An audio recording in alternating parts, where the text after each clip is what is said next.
हम जो प्रेस के साथी हैं पूरे पश्चिम बंगाल से दिल की गहराइयों से आपका शुक्रिया अदा करता हूं कि आपने एमआईएम की दावत पर आप आए।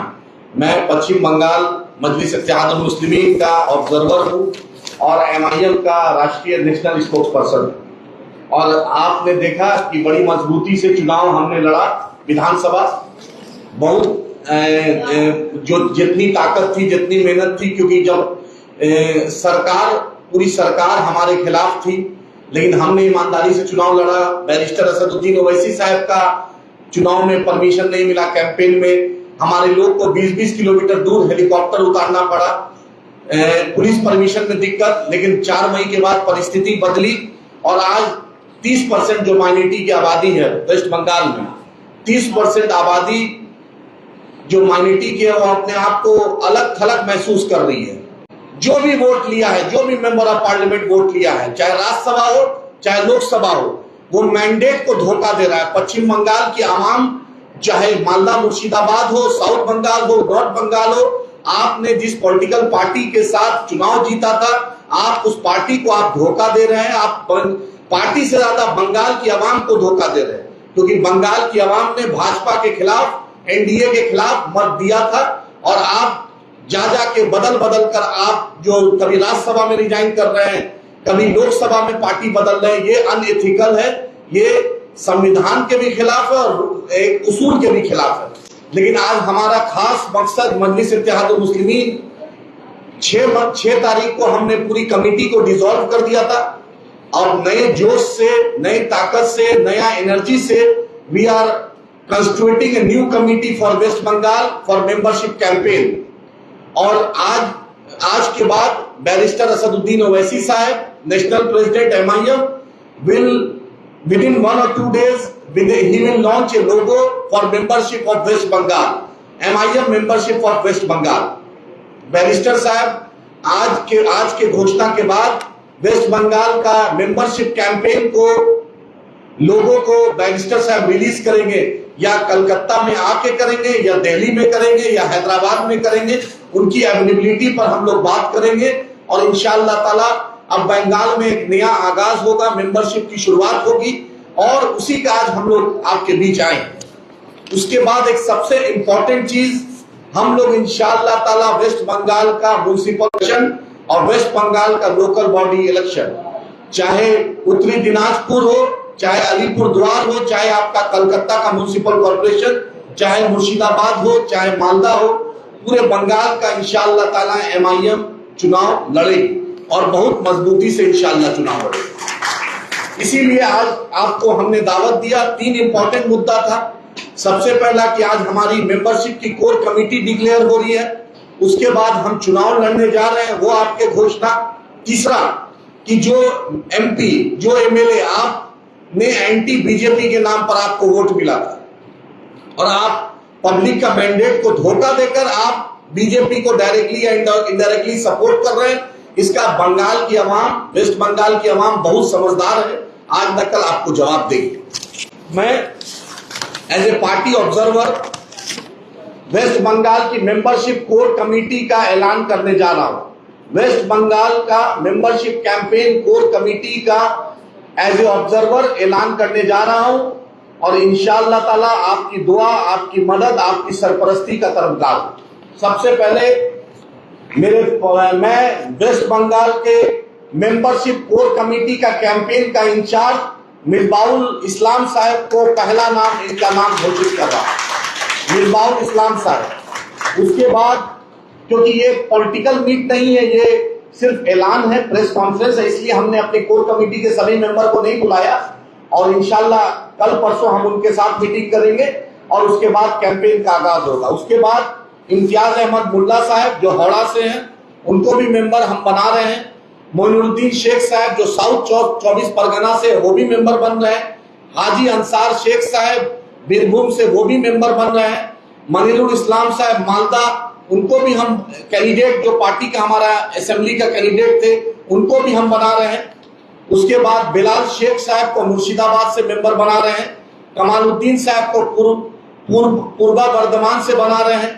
मुर्शिद आलम साहब को कोलकाता से बना रहे हैं। अंजारुल इस्लाम साहब को बांकुरा से बना रहे हैं। एडवोकेट कमाल साहब को जंगीपुर से बना रहे हैं, सिजाउल इस्लाम साहब को नॉर्थ 24 परगना से बना रहे हैं, सिराजुल इस्लाम साहब को नॉर्थ 24 परगना से बना रहे हैं, सैयद रेहान साहब जो एडवोकेट हैं पश्चिम बर्धमान से उनको बना रहे हैं, शेख नसीबुल इस्लाम साहब को मालदा से बना रहे हैं, सिराजुल इस्लाम साहब को कूच बिहार से बना रहे हैं, मसदुल हुसैन को मुर्शिदाबाद से बना रहे हैं, गुलाम सरवर साहब को पूर्वी मिदनापुर से बना रहे हैं, कबीरुल रहमान साहब को हौड़ा से बना रहे हैं, बरकत अली साहब को मुर्शिदाबाद से बना रहे हैं, शौकत अली साहब कूच बिहार से रहेंगे, जियाउर रहमान साहब मुर्शिदाबाद से रहेंगे, शबाना परवीन जो मैडम हैं जो मेरे बगल में है, ये नॉर्थ 24 परगना और नॉर्थ 24 साउथ 24 और कलकत्ता का जो वुमेन्स टीम रहेगा, जो महिला मोर्चा रहेगा, उसकी एक कन्वेनर भी रहेंगी और मैं core committee state core committee की शबाना मैडम मेंबर भी, और उमर फारूक साहब बशीरहाट और के बारासात के रहने वाले, उनको भी मेंबरशिप कैंपेन कमेटी में हम, तो टोटल अभी 22 लोग मेंबरशिप कैंपेन में है। इंशाअल्लाह ताला आने वाले दिनों में एक हफ्ता के अंदर 5 नाम और जुटेगा और उसके बाद पूरे बंगाल में मेंबरशिप कैंपेन का आगाज होगा इंशाअल्लाह ताला। यही घोषणा हम करने आपके बीच आए हैं। अब यू कैन टेक क्वेश्चन, आप सवाल पूछ सकते हैं। MIM ये जो लिस्ट है ये आपको अभी दे देगी और आधिकारिक तौर पे बैरिस्टर असदुद्दीन ओवैसी साहब की तरफ से this is the announcement for West Bengal membership core committee for West Bengal Majlis Ittehadul Muslimeen, and you can take any question. आप कोई भी क्वेश्चन पूछ सकते हैं, हम लोग यहाँ आपके लिए। परिवर्तन के बाद बंगाल में लगातार कांग्रेस ने मास ज्वाइनिंग देखने को मिली। जी, MIM इस रेस में कहीं ना कहीं पीछे देखी गई है, तो कैसे आ गया? सर कांग्रेस पार्टी है, देर आयत दुरुस्त आयत, तो इंशाअल्लाह ताला आप देखिएगा कि सबसे तेजी से सबसे रैपिड फायर राउंड में आप देखिएगा कि MIM पूरे वेस्ट बंगाल में सबसे ज्यादा मेंबर बनाएगी इंशाअल्लाह ताला। आप देखिएगा अगर भाजपा के खिलाफ मजबूती से सबसे आंख से आंख मिला के अगर भाजपा के खिलाफ मोर्चा रहेगा तो मजलिस इत्तेहादुल मुस्लिमीन का रहेगा। आपने देखा कि पार्लियामेंट में बैरिस्टर असदुद्दीन ओवैसी साहब अमित शाह जी मोदी जी के आंख से आंख मिला के बात करते हैं, हम हक की बात करते हैं, चाहे ट्रिपल तलाक हो, 370 हो, CA NRC हो या किसी भी माइनॉरिटीज इशू पे, दलित इशू पे सबसे ज्यादा अगर पार्लियामेंट में किसी ने हक की बात की है उसका नाम बैरिस्टर असदुद्दीन ओवैसी साहब। वेस्ट बंगाल भी शुवेंदु अधिकारी साहब, आपको वेस्ट बंगाल की आवाम ने मैंडेट दिया है, लेकिन ये मत सोचिए कि आप बेलगाम हो। आप अगर मुसलमानों पर, दलितों पर, यहाँ के बंगाल के लोगों पर अगर आप बुलडोजर चलाइएगा, अगर तानाशाही कीजिएगा, तो बुलडोजर के सामने सबसे पहला आदमी लेटेगा वो MIM का कार्यकर्ता लेटेगा, ये तय है। चाहे आप अलीपुरद्वार कूच बिहार ले लीजिए, चाहे आपका मिदनापुर ले लीजिए, चाहे नंदीग्राम ले लीजिए, चाहे आसनसोल ले लीजिए, चाहे बीरभूम ले लीजिए, मालदा मुर्शिदाबाद ले लीजिए, MIM की टीम, MIM का कार्यकर्ता आवाम के लिए, जनता के लिए, पश्चिम बंगाल के भलाई के लिए तत्पर था, तत्पर है और इंशाअल्लाह तत्पर रहेगा।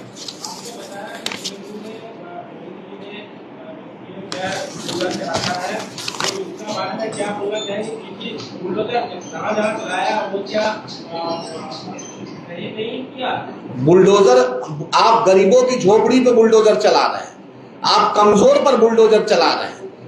कोलकाता में सिर्फ झोपड़ी वाला हॉकर्स या गरीब सिर्फ इंक्रोचमेंट नहीं है, बड़े बड़े जो मालदार हैं जो चंदा बीजेपी को देते हैं उनका भी घर में इंक्रोचमेंट, उनका भी इंक्रोचमेंट है, वो भी इलीगल बना है। तो आप डरा के बंगाल को नहीं जीत सकते हैं। बंगाल हिंदुस्तान का सबसे खूबसूरत शहर, बहुत ही देश के आजादी में इसने सुभाष चंद्र बोस को दिया है। ये शहर रविन्द्रनाथ टैगोर साहब का शहर है। इस बंगाल की खूबसूरती को बुलडोजर नहीं डरा सकता है। और शुवेंदु साहब याद रखिए, you are not the core member of BJP. आपने राजनीति कांग्रेस से शुरू की, आपने ममता बनर्जी के कार्यकाल में मंत्रालय रहे। You are, I don't think you are not the core member of BJP. तो आपको इस बात का एहसास होगा जो आपका पॉलिटिकल कैरियर है, आपको किस किस लोगों ने साथ दिया। नंदीग्राम में जब नंदीग्राम हुआ था तो बैरिस्टर असदुद्दीन ओवैसी साहब और अब्दुल वहाब साहब को अगर एयरपोर्ट से लेकर जाने वाले का नाम शुवेंदु अधिकारी साहब। तो आपको ये देखना पड़ेगा, आपका बुलडोजर में आप योगी आदित्यनाथ नहीं बन सकते। बंगाल, यहाँ के लोग यहाँ के लोग जियाले हैं। देश की आजादी में सबसे ज्यादा बढ़ चढ़ कर अगर हिस्सा लिया गया है तो बंगाल के लोग ने हमेशा लिया है, और हमेशा बंगाल देश को एक प्रेरणा देता है, देश को एक मैसेज देता है। तो चाहे किसी की भी सरकार हो, याद रखिए अहंकार कभी जीत नहीं सकता। हाँ, इनकाउंटर किसी भी लोग का, किसी भी कम्युनिटी का encounter can not be justified. वो जो लड़की के साथ जुल्म हुआ, जो आप आरजी कर में शुभेंदु साहब ने कहा था 7 दिन में फैसला होगा, लेकिन उसकी माता जी ने खुद कहा, जिसके घटना हुई, जिसकी बेटी के साथ इतना बड़ा घटना हुआ, उसकी माता जी ने खुद कहा कि अभी तक कोई इंसाफ नहीं मिला। तो जब आप सत्ता के खिलाफ रहते हैं, विपक्ष में रहते हैं, तो लंबी लंबी बात करते हैं, लेकिन जब सत्ता में आते हैं तो असली टेस्ट वो है कि आप क्या कीजिएगा। आप सिर्फ पर्टिकुलर किसी 5 साल से सुन रहे हैं कि अभिषेक बनर्जी पर जेल जाएंगे, लेकिन मेरे नहीं समझ में आता है ऐसा कौन जांच है ईडी का, कौन सीबीआई का जांच है कि कुछ नहीं होता है। 5 घंटा, 3 घंटा, 4 घंटा सिर्फ बैठा के रसगुल्ला मिष्टी दही खिला के आप वापस भेज देते। अरे जो है तो दूध का दूध, पानी का पानी बंगाल की जनता के सामने लाइए ना। आप क्यों नहीं लाना चाहते हैं? सिर्फ जैसे केंद्र में बीजेपी सरकार है, रॉबर्ट वाड्रा बोलती है, उसी तरह बंगाल में अभिषेक बनर्जी बोलते हैं अगर कुछ है तो गलत कीजिए, जेल भेजिए, इंसाफ कीजिए ना। 5 घंटा 3 घंटा आप जलाकर बैठाकर ये क्या दिखाना चाहते हैं पब्लिक को? वैसे हिम्मत है तो एक्शन लीजिए, और बंगाल की आवाम देखना चाहती है एक्शन क्या। मामले में MIA की क्या स्टैंड होगी? हम लोग गए थे वहां पर, पूरी टीम हमारे साथ, समाना बहन गई थी, मिसबा साहब गए थे, मुर्शिद भाई गए थे, सब लोग हम गए थे। हमने इंसाफ की बात की। हम वहां पर जो जिम्मेदार उनकी फैमिली से मिले, बैरिस्टर असदुद्दीन ओवैसी साहब ने भी उनकी फैमिली से मिला, उनके फैमिली को नंबर दिया। हम सीएम से यही मांग करते हैं कि आप जाके मिलिए। सीएम पहली बात उनके घर क्यों नहीं गए? आप एसपी ऑफिस में मिल लिए। अरे एक इतना शर्मनाक घटना हुआ, आपको तो खुद जाना चाहिए। और जो लोग थाना से छुटा दिया था, तो उस पुलिस ऑफिसर और उस नेता पर जिसने छुटाया था उस पर भी एक्शन होना चाहिए। और फाइनेंशियल कंपनसेशन और विक्टिम की फैमिली को गवर्नमेंट जॉब, हमारा ये पहला दिन से डिमांड था कि गवर्नमेंट ऑफ वेस्ट बंगाल उसकी फैमिली को नौकरी दे और फाइनेंशियल कंपनसेशन दे, और ये एश्योर करे कि दोबारा ऐसी कोई घटना वेस्ट बंगाल के किसी भी कोना में नहीं हो। किसी भी बिरादरी, किसी भी धर्म की बच्ची के साथ आपने सुरक्षा का बात किया है तो आप बेटी बचाओ बेटी पढ़ाओ का नारा देते हैं, तो आपको बंगाल की बेटियों का सुरक्षा देना कर्तव्य है। आज आपके पास डीजीपी से लेकर सिपाही है, आज आपके पास चीफ सेक्रेटरी से लेकर एक कॉमन ऑफिसर है। तो जब सब कुछ आपके पास है तो ये नाइंसाफी नहीं होनी चाहिए।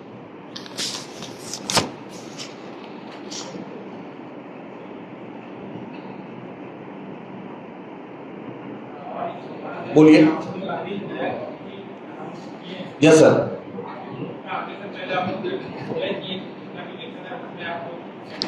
यस,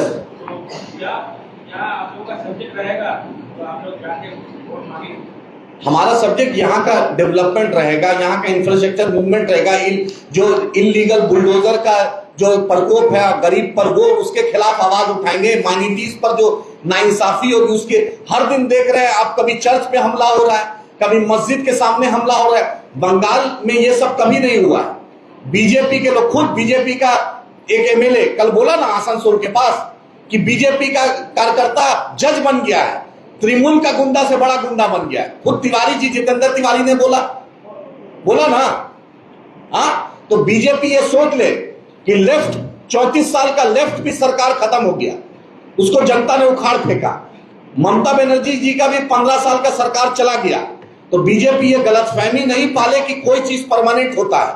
जब 34 साल का लाल सलाम को हटा सकता है, ममता बनर्जी को सरकार जो हटा सकता है, तो आपको भी हटा सकता है। आप जिस कुर्सी पे बैठते हैं चीफ मिनिस्टर साहब, उस कुर्सी पे गर्दन जरा पलटिएगा तो आप सक्सेशन लिस्ट देख लीजिए। लिस्ट उसमें एक से एक बड़े बड़े लोग नाम रहे हैं। तो याद रखिए, सत्ता कभी परमानेंट नहीं रहा है, सत्ता बदलते रहता है। आप अच्छा कार्य कीजिए, अच्छा लोगों के साथ इंसाफ कीजिए। आप हिंदू और मुस्लिम के बाइनरी से बंगाल को नहीं चला सकते। आप मुसलमानों पर बुलडोजर या मुसलमान दलित पर आप ज्यादती करके, टॉर्चर करके आप उनको डरा के बंगाल में आप रूल नहीं कर सकते। याद रखिए, हम तो आपके खिलाफ रहेंगे। अगर किसी के साथ नाइंसाफी होगा तो उसके खिलाफ हम रहेंगे। अगर आप नाइंसाफी कीजिएगा तो हम आवाज उठाएंगे। हम आपसे डरने वाले नहीं है। आप ममता बनर्जी हम नहीं है, ना हम अभिषेक बनर्जी है। मेरा लीडर का नाम बैरिस्टर असदुद्दीन ओवैसी साहब। हाँ हाँ, हमारा स्टैंड क्लियर है कि एयरपोर्ट से पहले, एयरपोर्ट बनने से पहले वो मस्जिद बनी है। एयरपोर्ट बनने से पहले वो मस्जिद बनी है। 4 मई के बाद सब याद आता है शुभेंदु जी की सरकार को, और जो वहां का तमिलनाडु, ये आंध्र प्रदेश के जो टीडीपी के मिनिस्टर हैं, याद रखिए कि आंध्र प्रदेश का भी मुसलमान, आंध्र प्रदेश का भी सेकुलर हिंदू आपको वहां भी जवाब देगा। सिविल एविएशन मिनिस्टर की बात कर रहा हूं। और शुभेंदु साहब आपको भी याद जवाब देना जनता जानता है। 136 साल पहले जब मस्जिद था तो एयरपोर्ट नहीं था, और आज 4 मई के बाद आपको उस मस्जिद से खतरा दिख रहा है। बोलिए 4 मई के बाद दिख रहा है आपको? 4 मई से पहले ना आईबी था, ना रॉ था, ना इंटेलिजेंस था, ना खतरा था, ना डेंजर था। 4 मई के बाद आपको याद आ रहा है कि मस्जिद से खतरा है। हमारे बाप दादा ने इस देश के लिए जान दिया। फजले हक खैराबादी पहला शख्स जो जाकर काला पानी में रहा। सुभाष चंद्र बोस साहब के साथ अगर पहला कोई आदमी रहा तो उसका नाम इस्माइल था, वो हैदराबाद का रहने वाला मुसलमान था। हम अब इस देश के लिए जान दिया है, और आज हमसे पूछते हैं कि तुम सर्टिफिकेट दिखाओ कि तुम भारत के हो। हमसे पूछते हैं। ऐसा कोई दरख्त लाहौर से लेकर चिड़गांव तक ऐसा कोई पेड़ नहीं था जो हमारे उलेमा ने फांसी नहीं लिया। फांसी लिया इस देश की आजादी के लिए। सरफरोशी की तमन्ना हमने दिया, हिंदुस्तान जिंदाबाद का नारा हमने दिया, तिरंगा हमने दिया, सारे जहां से अच्छा हमने दिया, कुर्बानी हमने दिया। और आज हम ही से पूछते हो कि हम हिंदुस्तान के क्या हैं? इस मिट्टी पर पैदा हुए हैं, इस मिट्टी के लिए जान देंगे और इसी मिट्टी पर दफन होंगे। यहाँ का भारत का मुसलमान इस बात का प्रतिज्ञा वचन लिया हुआ है, इसी मिट्टी पे पैदा हुए, इस मिट्टी के लिए जान देंगे और इस मिट्टी ही में दफन होंगे। ये मेरी बाप दादा की मिट्टी है। दुनिया की कोई ताकत हमें इस भारत की मिट्टी से अलग नहीं कर सकता है। चाहे नरेंद्र मोदी की सरकार हो, अमित शाह हो, चाहे जो हो, हम आंख से आंख मिला के बात करेंगे। और याद रखें, हम डरते हैं तो सिर्फ अपने अल्लाह से डरते हैं, और झुकते हैं तो सिर्फ अपने अल्लाह के सामने झुकते हैं। दुनिया की कोई ताकत ना डरा सकी है, ना झुका सकी है। MIM हर धर्म, हर विषय, हर लोग के साथ है। हम इंसाफ की बात करते हैं। हम हिंदू और मुसलमान के चश्मा से नहीं देखते। आप मेरा दारुस्सलाम हेडक्वार्टर जो हैदराबाद में है, आप जाकर देख लीजिए। किसी के माथे पर टीका हो, टोपी हो, पगड़ी हो या गले में क्रॉस हो, सबका इस्तकबाल है, सबका हम वेलकम करते हैं। इसलिए लेकर 1984 से लेकर आज तक हैदराबाद हम जीत कर आ रहे हैं, क्योंकि वहां का हिंदू भाई, वहां का मुसलमान, वहां का दलित, हर वर्ग का लोग हमें वोट देता है, क्योंकि हम इंसाफ करते हैं। हम इन्हीं से चाहते हैं कि इंसाफ कीजिए, हम इंसाफ के साथ रहेंगे। अगर जुल्म कीजिएगा तो उसके खिलाफ, अगर सबसे ज्यादा कोई बोलेगा तो उसका नाम मजलिस इत्तेहादुल मुस्लिमीन, उसका नाम बैरिस्टर असदुद्दीन ओवैसी साहब, अकबर साहब का सिपाही बोलेगा। विधानसभा चुनाव के बाद जो रिमाइंड का परफॉर्मेंस था, वो कह रहे हैं कि इस पर कई सवाल हैं, इसे जिम्मेदार ठहराएंगे, और आने वाले चुनाव के लिए रिमाइंड की क्या स्ट्रेटेजी? नहीं, हम तो मेंबरशिप नहीं, कोई देखिए उस वक्त आप पूरा दुनिया प्रेस वाले भी जानते हैं कि तृणमूल सरकार में परमिशन लेने के लिए 50 बार कहता है। मेरा वहां उमर फारूक बैठा हुआ, बड़ा सबसे चुनाव लड़ा, पूरा दिन ओवैसी साहब कलकत्ता में रहे, वहां का SP, वहां का DM, वहां का OC, वहां का SDPO, बैरिस्टर साहब का परमिशन लेकर रद्द कर दिया। इलेक्शन कमीशन का ऑब्जर्वर नहीं रहता तो परमिशन नहीं होता। आज ममता बनर्जी, आप डेमोक्रेसी की बात, आपने डिक्टेटोरियल एटीट्यूड बनाया, आपने जो बनाया, जो आपने बीज बोया, आज वही बीज आप खा रही है। पूरा आधा कैबिनेट तो भाजपा में तृणमूल का है। चाहे अर्जुन जी को ले लीजिए, चाहे शुभेंदु साहब को ले लीजिए, ऐसा कोई आदमी नहीं है जो चेहरा है जो भाजपा का अपना है। भाजपा के बाद जितना भी प्लेयर है सब भाड़ा का प्लेयर है। चीफ मिनिस्टर भी बोरो प्लेयर है। चीफ मिनिस्टर भी इनका अपना कोई भाजपा का नहीं है कि 20 साल से 30 साल से भाजपा का मेंबर है। वो भी 5 साल पहले मेंबर बना है चीफ मिनिस्टर भाजपा का, और उसको पूरी ताकत, आपने 27 लाख लोगों का नाम काटा, आपने BSF CRPF डाल दिया, आपने हर ताकत किया। बंगाल की जनता उसका जवाब देगी। आप तानाशाह रहिएगा तो बंगाल की जनता तानाशाह को जवाब देना जानती है। वंदे मातरम जो सॉन्ग है वो स्कूल में ये चालू किया है गवर्नमेंट, बंगाल गवर्नमेंट। हमने पहले भी बोला, बंगाल गवर्नमेंट हो या कोई भी गवर्नमेंट हो, जब संविधान सभा था यानी कॉन्स्टिट्यूएंट असेंबली, उसमें बाबा साहब अम्बेडकर थे, उसमें सरदार पटेल थे, उसमें पंडित नेहरू थे, उसमें मौलाना अबुल कलाम आजाद थे। अभी जितना भी नेता लोग हैं, चाहे प्रधानमंत्री से लेकर एमएलए तक, उनका मुकाबला कोई नहीं कर सकता है। उन्होंने देश के लिए जान दिया, देश के लिए 9 साल, 10 साल, 12 साल, 8 साल जेल में रहा। वो आदमी जब कॉन्स्टिट्यूएंट असेंबली में फैसला हुआ था कि ये वंदे मातरम को कंपलसरी नहीं करेंगे, कॉन्स्टिट्यूएंट असेंबली से बढ़ के कोई असेंबली हिंदुस्तान में नहीं हो सकता है। हमारे फोर फादर ने जो संविधान बनाया, जो देश के लिए जान दिया, उससे अच्छा, उससे मजबूत, उससे ईमानदार कोई नेता नहीं हो सकता है। जब उन्होंने ये फैसला नहीं लिया था तो आप क्यों ये फैसला ले रहे हैं? जब बाबा साहब अम्बेडकर ने फैसला नहीं लिया था ये, तो आप क्यों डिक्टेटोरियल एटीट्यूड कर रहे हैं? आप सिर्फ अम्बेडकर साहब का फोटो लगाना जानते हैं, अम्बेडकर साहब के वो रास्ता सिखाते हैं जो उन्होंने दिखाया, उस पर चलना नहीं चाहते हैं। आप सिर्फ चाहते हैं कि उनका फोटो लगाएं, ये नहीं होगा। आपको हर धर्म का, संविधान में हर धर्म के लोग का आपको इज्जत करना, आपके उनके भावना का, उनके जज्बात का, उनके एहसासात का, उनके इमोशन का, उनके फीलिंग का कदर करना, ये कॉन्स्टिट्यूशनल लायबिलिटी है। ये लायबिलिटी है, ये सिर्फ एहसान नहीं कर रहे, ये संविधान में लिखा हुआ है। तो ये बात शुभेंदु साहब समझे। कल तक आप विपक्ष में थे तो माफ था, आज आप चीफ मिनिस्टर हैं, तो चीफ मिनिस्टर की भूमिका निभाए। चीफ मिनिस्टर और खुद प्रधानमंत्री जी सबका साथ, सबका विश्वास की बात करते हैं। प्रधानमंत्री अरब में जाते हैं तो वहां के शेख से ऐसा मिलते हैं गोया प्रयागराज में कुंभ में कोई मेला में भाई छूट गया था तो प्रधानमंत्री का वो भाई वहां मिलता है। भारत के मुसलमान से प्रधानमंत्री मिलने में बहुत दिक्कत करते हैं, लेकिन अरब के शेख से ऐसा मिलते हैं गोया कि वो डर जाता है, लेकिन प्रधानमंत्री झप्पी लगाना नहीं छोड़ते। प्रधानमंत्री से यही है कि वो झप्पी ओरिजिनल है कि भारत की झप्पी ओरिजिनल है, ये आपका अपना है, ये आपका। और आप खुद प्रधानमंत्री ने कहा कि जब ईद का दिन होता था तो मेरे बगल वाले मुसलमान भाई से घर से खाना आता था। शुभेंदु साहब खुद सोचे कि क्या मुसलमानों ने उनको वोट नहीं दिया? तो ये अहंकार, डिक्टेटोरियल एटीट्यूड को बदले, बंगाल के लोग को कॉन्फिडेंस ले और उनके कॉन्फिडेंस के हिसाब से आप फैसला ले। यही आप उससे रिक्वेस्ट कर रहे हैं कि आप नए सरकार हैं, आप क्यों बेवजह सरकार को कंट्रोवर्सी में ला रहे हैं? आप बंगाल का इतना खूबसूरत शहर है, क्वींस हिल दार्जिलिंग आपके यहाँ है, आपके यहाँ सुंदरबन है, आपके यहाँ पूरे दुनिया में आपकी मछली, आपकी मिष्टी, आपका पोशाक, आपका कपड़ा, आपका कल्चर पूरी दुनिया में जाता है। दुनिया की हर टॉप कॉर्पोरेट कंपनी में बंगाल के लोग हैं। तो बंगाल की मोहब्बत में, बंगाल की मिष्टी में आप क्यों इसमें आप नफरत का माहौल बना रहे हैं? बंगाल का मतलब, आप खोलिए लोग, बंगाल का मतलब मिठास होता है, बंगाल का मतलब मिष्टी होता है, बंगाल का मतलब मोहब्बत होता है, बंगाल का मतलब कभी नफरत नहीं होता है। तो शुभेंदु साहब और उनकी पूरी टीम को हम यही बोलना चाहते हैं कि बंगाल को बंगाल बना के रखिए, भाजपा मत बनाइए, नफरत का लैबोरेटरी मत बनाइए, मध्य प्रदेश मत बनाइए, वेस्ट बंगाल को वेस्ट बंगाल में ले लीजिए। इतना खूबसूरत दुनिया का है मानचित्र में बंगाल का एक अलग पोजीशन है, इसका गरिमा, इसकी डिग्निटी को बनाए रखिए। बंगाल के लोगों को, बंगाल की भावना को, उसका आप आदर कीजिए, उसका सत्कार कीजिए। यही आपसे कहना है।